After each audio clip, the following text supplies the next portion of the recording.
加藤文子さん、当時15歳、祇園高等女学校4年生だった加藤さんは、爆心地からおよそ 1.4 キロ離れた元町にある動員先の広島逓信局で被爆しました。広島逓信局では400名余りが働いていたと言われています。加藤さんは4階の庶務係。窓ガラスは粉々に砕け、加藤さんは職場の人の下敷きとなり助かりましたが、同級生80名余りが亡くなりました。校長の娘である自分が生き残ったことが後ろめたく、自分を責め続けました。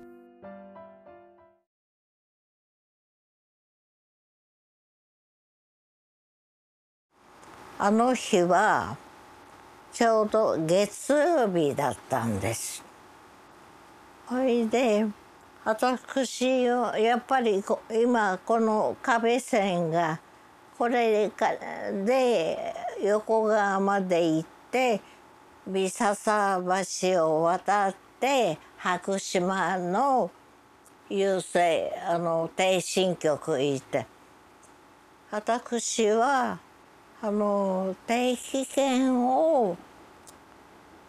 忘れてまた取りに帰って、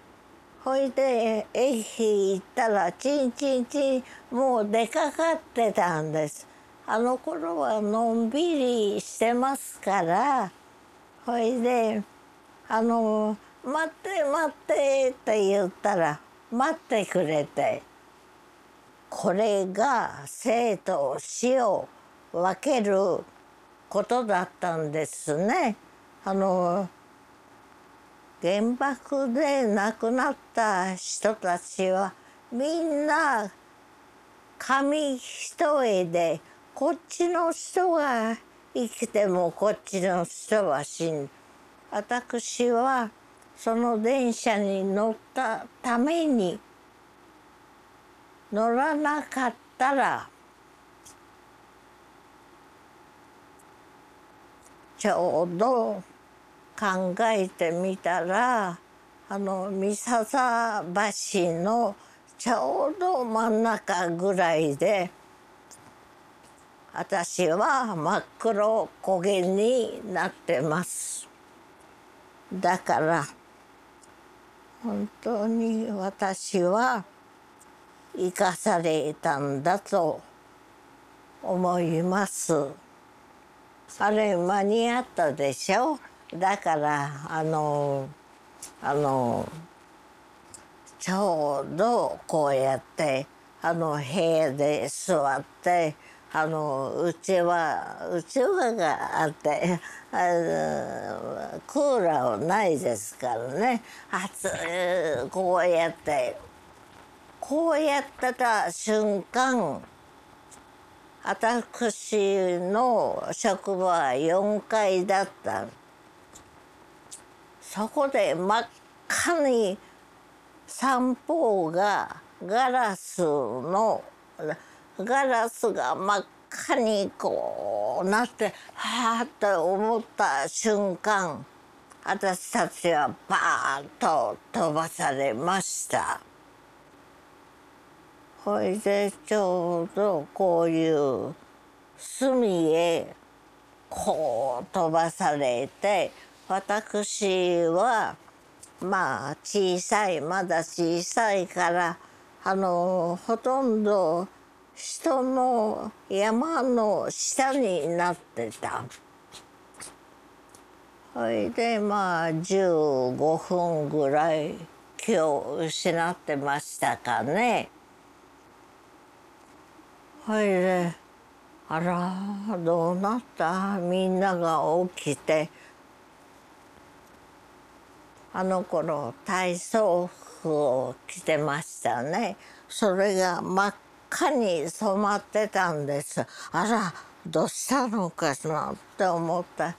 人の血が滴り落ちて、私が下ですから、そういうふうに真っ赤になって、私はとにかく風上に逃げようって言って友達3人ぐらいとずっと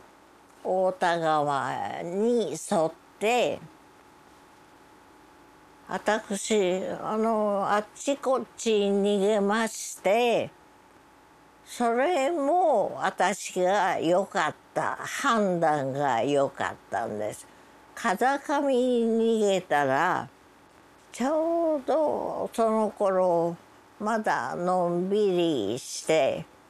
あれどこですかね、私っていう私があったんです。それに乗って祇園へ帰った時には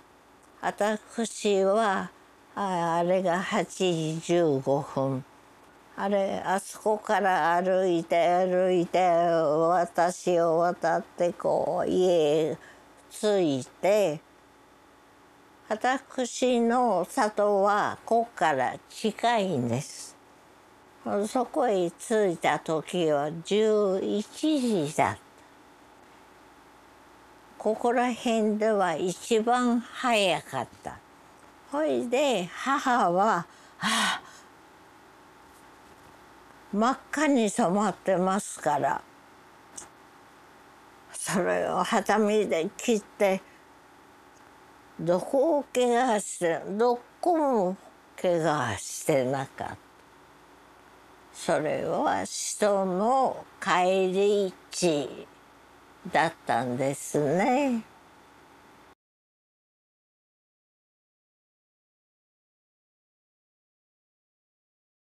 文子さんの父は文子さんが通う女学校の校長でした。学校にいた父は被爆を免れましたが、生徒は多くが学徒動員で市内にいたため80名以上亡くなりました。文子さんは同級生や遺族の被爆体験を集め文集を作りました。ここにありますでしょ。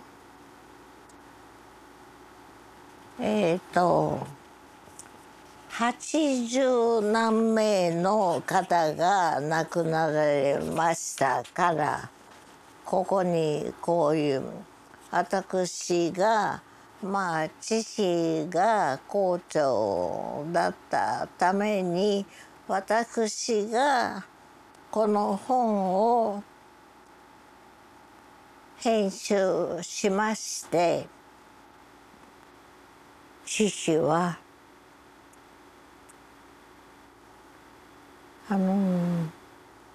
なんかすごく胸が苦しい、ふみちゃんちょっと来てみてって母が言って、ほいで行ったら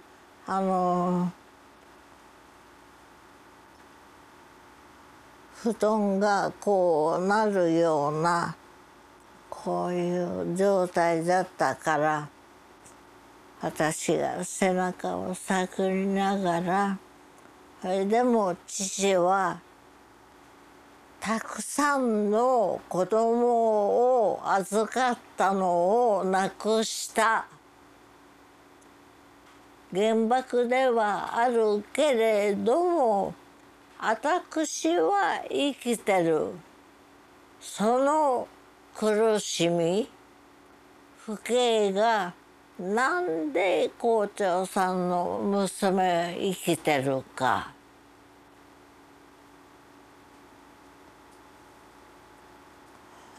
私が死ねばよかったんか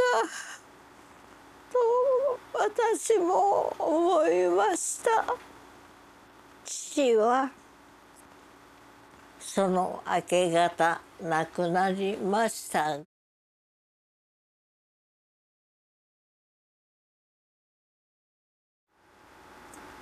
私の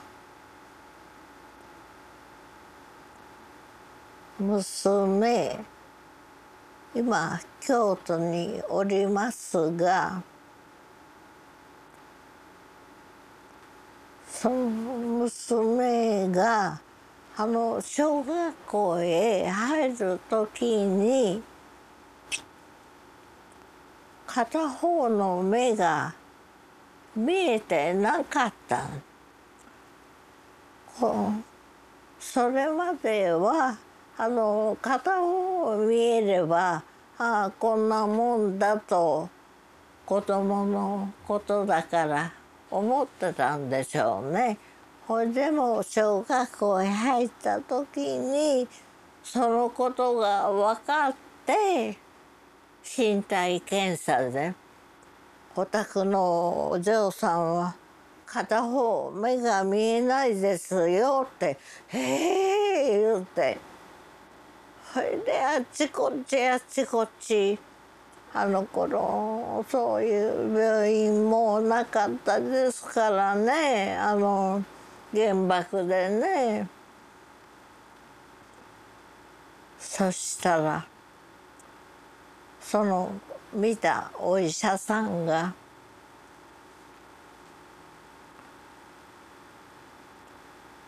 これは先天的な目が見えないのは先天的なものですと言われました。今でもほとんど片方は見えないで元気でおりますけどね。私たちが元気でいても子供がそういう核の恐ろしさはそこにあると思います。